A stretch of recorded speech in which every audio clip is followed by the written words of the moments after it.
తెలుగు వార్త టీవీ న్యూస్కి స్వాగతం. నంద్యాల జిల్లా విద్యా వ్యవసాయ శాఖ అధికారుల నిర్లక్ష్యం. ప్రైవేటు వ్యక్తుల చేతిలో ప్రభుత్వ పాఠశాల భవనం. చోద్యం చూస్తున్న మండల విద్యాశాఖ అధికారులు. పాత్రికేయులు అడిగిన ప్రశ్నలకు పొంతన లేకుండా వివరణ ఇస్తున్న మండల విద్యాశాఖ అధికారి 2.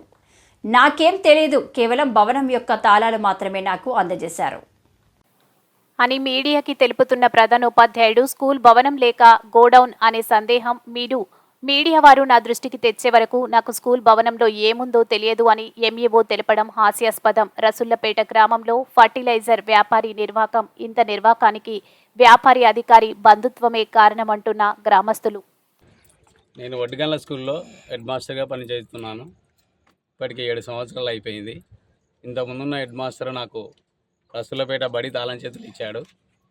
దాని గురించి ఆ బిల్డింగ్ గురించి నాకు ఎలాంటి పై అధికారి నుంచి తెరవమనడం కానీ చూడమనడం కానీ లేదు.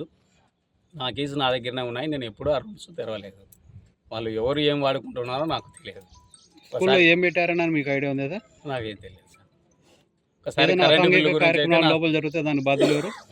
సార్ ఇప్పుడు తాళాలు వాళ్ళ దగ్గర ఉన్నాయి కదా, ఏదైనా అసాంఘిక కార్యక్రమాల లోపల జరిగితే దాని బాధ్యులు ఎవరు? మీరా? ఎవరు సార్? నాకు ఎంతసేపు ఉన్న స్కూల్ రికార్డ్స్, దానికి బాధ్యులు ఎవరైతారు?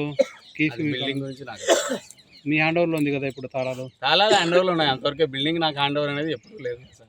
ఓన్లీ తల చేతులు ఇచ్చారు అంతవరకే.